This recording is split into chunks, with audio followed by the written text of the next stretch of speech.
आई सोना डूबी खेले के हमरा स्वामीनाथ के न्योता दको लगे, हमरो लगे न्योता दको, दोनों प्राणी के न्योता देख और हमरा स्वामीनाथ के हौदी पोखर में साधु भाई सोना डूबी खेलते खेलते हमरा स्वामीनाथ के मूर मार ले और मूर मार के परगज में फेंक दिलक, गौरी पर फेंक दिलक। अपर पर ये तू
स्वामीनाथ की तो मूर मैर की बरगज में टंगिए दिलक और हमरा पेट में बालक जे है गुगली छतरी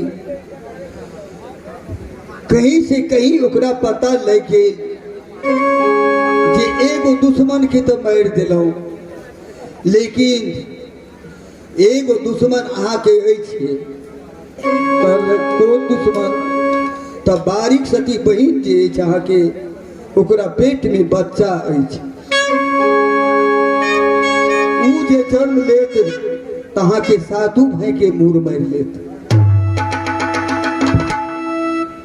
वही खातिर साधु भाई की केलक तो हमरा पेट पर जाता चलबेलक, सात मन कूदो दरबलक, पर की किलक हाथी चलबेलक पेट पर और हाथी चलवा के कोनो धारानी से चालक जे एकरा पेट में जे बच्चा हेते ओकरा कोनो धारानी मार दिए।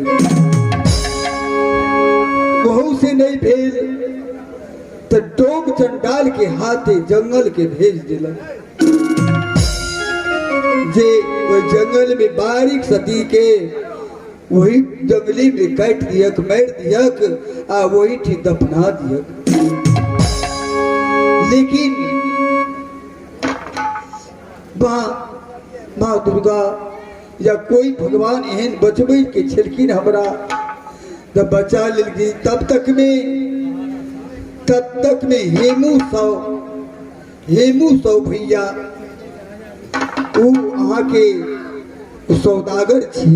हेमू सौदागर ऊ सोना चांदी के व्यापारी करे छथिन। ऊ कहीं से नहीं कहीं से पहुंच गेलखिन वहीठिन। उनका हम पैर तारी पकड़ के कहलिए न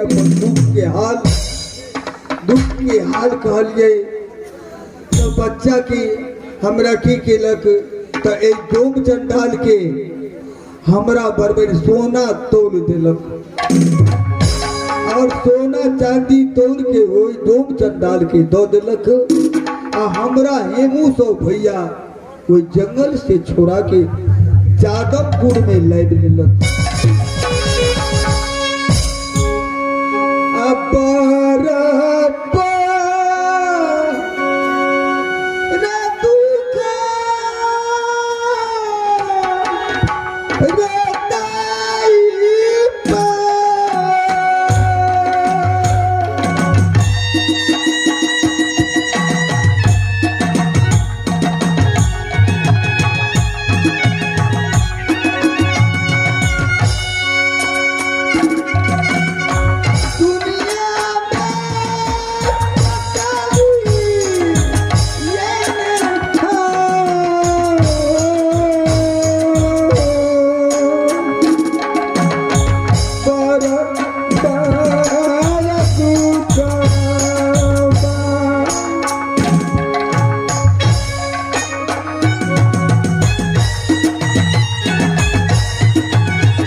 अखन हम जादवपुर में छी।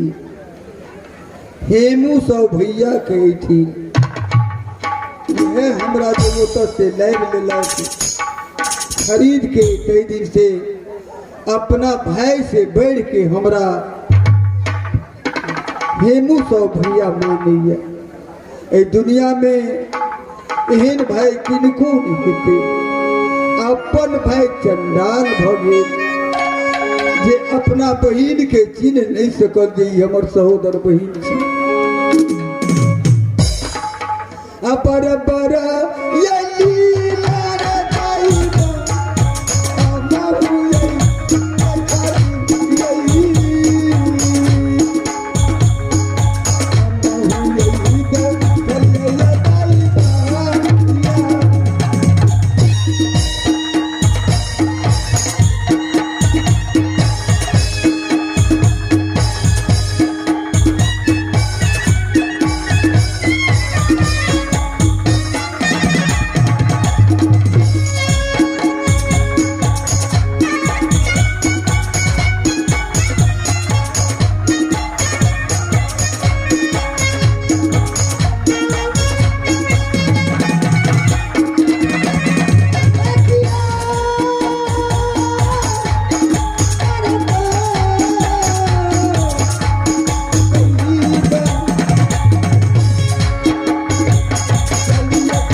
छीन कऽ भैया के बोलबै छी आ भैया से पूछे छी जे अब अपना राज में से ऑर्डर देत दौनापुर जाइले कि नहीं।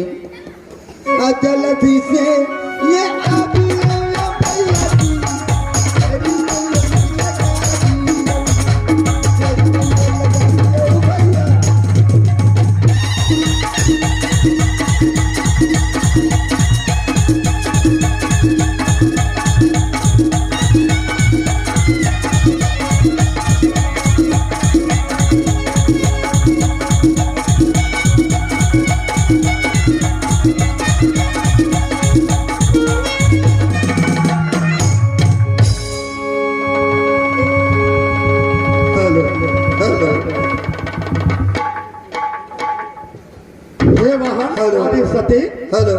क्या अपने आवाज लगेला जे शीश महल में छलो अपने के आवाज सुन के हम फौरन हम चल रहा। हे भैया जी अहाँ तो बुझते छिए जे हमर कोन कोन दशा भेल और कते दुख काटलहुँ ए दुनिया संसार में। ये भैया अहाँ के की कहूँ, अहाँ तो सब बात बुझते छी भैया, बहुत सब बात जाने की बहिन, लेकिन अपने के की इच्छा है से कह के सुनाओ। इच्छा दूसरी है जे आप अहाँ भैया ऑर्डर देता हूँ जे आई से जादमपुर से हम अपना राजपाट पर जेता हूँ घाटमपुर भैया, और कथी कहो वहाँ के ऑर्डर देवे तबे न देवे। किया करब ऑर्डर तो देवे करब, लेकिन समय एला के बाद जरूर दे दे। समय औती तो भैया किया करब क्या आपके बेटो पुतो भागेल आब जे हम नहीं देव ऑर्डर तो फिर 14 कोस राजपाट केना चलात नहीं चलात हमरो नहीं इच्छा है। हाँ भैया जी बेटा पुतो भगवान की दया छल हमर बच्चा जैसे से हमरा जीवित रह गई, नहीं तो हमरा बच्चा के मारे खातिर हमरा गुमली बेटा के मारे खातिर कौन कौन हाल के लोग आये हानाये बचनिया पहिनिया कथिले सुनाबै कथिले सुनाबै पहिनिया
बुझे छी, लेकिन हम जाग के ते बनिया छी, तू ते छतरी कुल के छहक बहन, हमर जन्म के दोस्त गंगा छतरी, लेकिन बरबर फजहत देलक, लेकिन हमरा नहीं देखल गेल।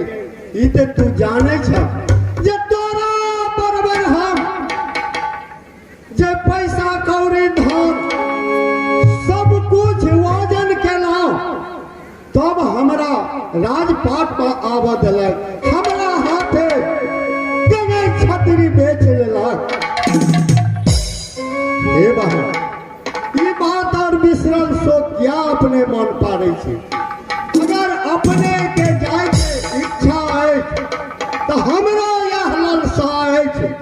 या आप बेटा पुतो हर कुछ अपना राजपाट संभाले जोग भागे और दौनापुर जाके देखा दी हमरा नजर के सामने ऊ राजपाट चलावे हमरो यह आशा है।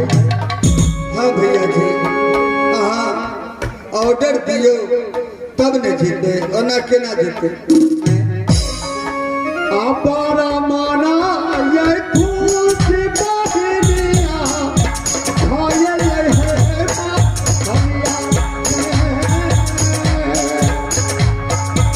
अरे भैया महानिया में बहनिया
से नहीं तो भागिन के बोलावे छी और ओकरो सब बात बुझा द हमहू बुझा दे छी आ कहूँ बुझा द चलो ऊ नहीं बुझे जे हमर दौनापुर जे निज मकाम है अखन तक ऊ नहीं बुझ रहा है। एगो बात भैया, सब बात तो कही देवे लेकिन ई बात नहीं कहबे जे तोरा पिताजी के मोर तोहर मामा मार लेने छो, ई बात नहीं कहबे।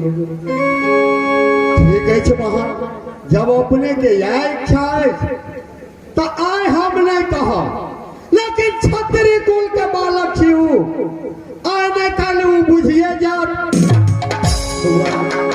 जब बुझा तू माने वाला नहीं है, तू राशि के गुगली छतरी है। हमरो बेटा बड़ बदमाश है बुझलिए, ई बात सब नहीं कहबे नहीं तो झगड़ा लड़ाई ठेन लेते। नहीं कहबे, नहीं कहबे नहीं। ठीक है बहन, आ जाला फिर से यैया बिया दुलारुआ डोभिया के रतीजा में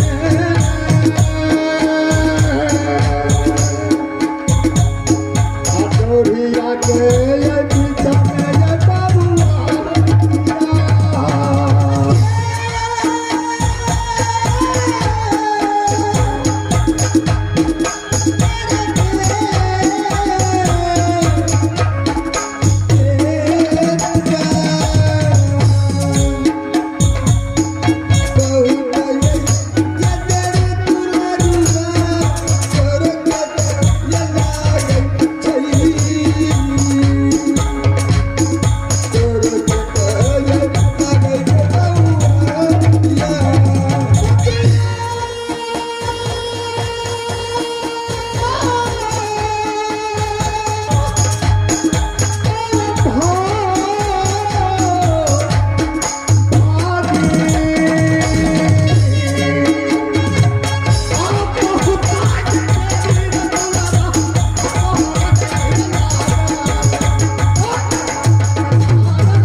मुझे बुलाया गया भवन से दरबार में मां। हे बाबू, आज हम तोरा अपन दिल के हाल कह के सुनाबै क्या। जल्द बताओ मामा जी, मुझे बहुत व्याकुल है कि आपकी वाणी सुनने के लिए मामा जी। हे बाबू, तू तो बुझे छ, तू छतरी कुल के बालक छ। हाँ मामा जी। लेकिन तोहर मामा एक बनिज करे वाला बनिया बेकाल, और तोरा मामा के हम जे घाटमपुर वाला के दोस्त छी। अच्छा, ऐसे तो हम मामे भेलिया, लेकिन हम अपना राजपाट पर पोसलिया पाललिया से नहीं तो तोहर घर से दौनापुर। अच्छा, हमारा घर कहाँ तो दौनापुर। हाँ बाबू, 14 कोस राजपाट था। तू छोट से ते दुआरे वही राजपाट पर हम नहीं जा दिया। तू राजपाट संभारे जोग नहीं छल बाबू, अहे तो हम नहीं जा दिया से नहीं तो आप तू जोग बन गया। चलो तोहर राजपाट हर कुछ देखा और तू अपन राजपाट संभालिया। क्यों नहीं मामा जी, अभिलंब चलिए और हमें अपना घर की रास्ता दिखवाइए मामा जी। हे बाबा, जल्दी चला। इतने नहीं, तू तो हुआ कि तू बोला ले।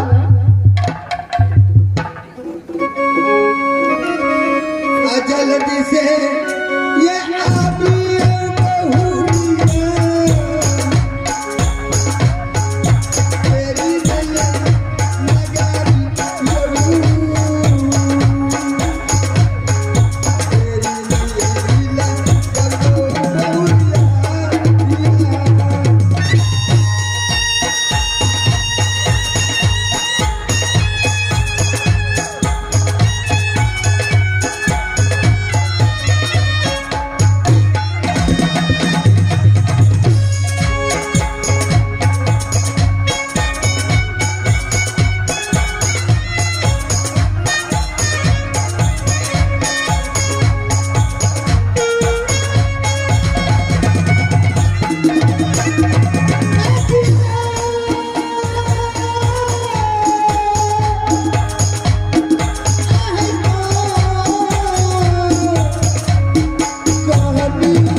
एठाम ई तो अपना नैहर में छी बुझियो हम भैया एठी तो नैहरे छी आब चलू अपना राजपाट पर लऽ जाइ छी हम अहाँके कि भैया आब चलू आ पुतहुओ चलि एलै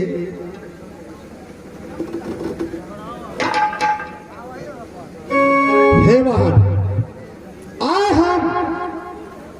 हमरा बहुत खुशी भेल डोरी के बीच में जे आए हमर भागिन और पुतहुआ और सबके साथ कह रहल छी डोरी के बीच से अपना राजपाट संभाले के लेल हे ईश्वर आइ आनंद आबि गेल जे छोट से पालना से आनंद आए हमरा यार हे भाई चल तू दानापुर सब कुछ दिखा दी हम जल्द से जल्द चलिए मामा जी विलंब मत कीजिए जल्दी चलो बाबू आ जल्दी से यही चली आओ मामा जी दानापुरा सहारिया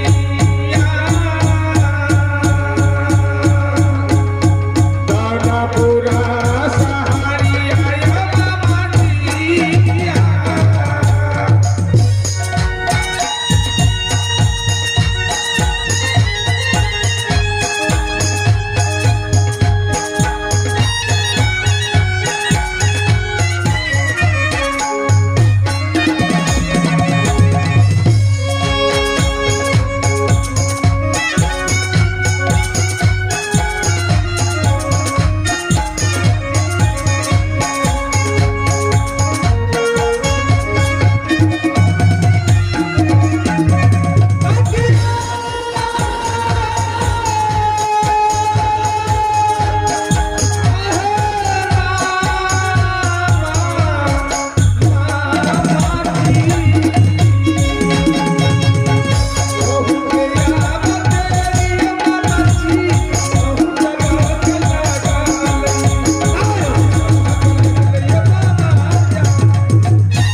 अरे हम बनीज करे वाला है मूसा जादवपुर के है मूसा हाँ हाँ हमने चिने के चल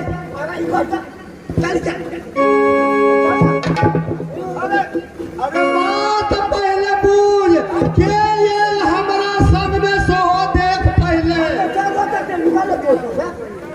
हाँ हाँ बोल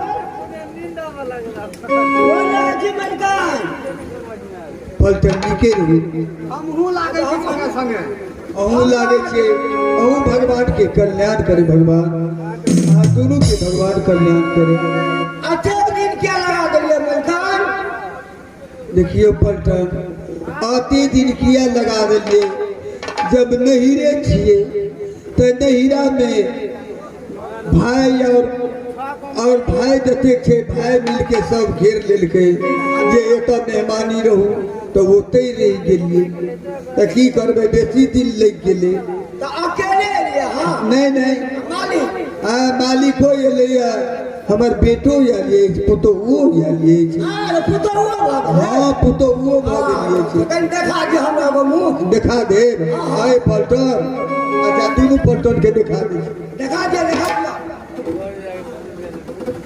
कहै छै कहाँ कोनो कनियो आयल छै मलकान छे नया मलकान एलैया जो आयल छै अच्छा यार नया मलका छै कसा कहै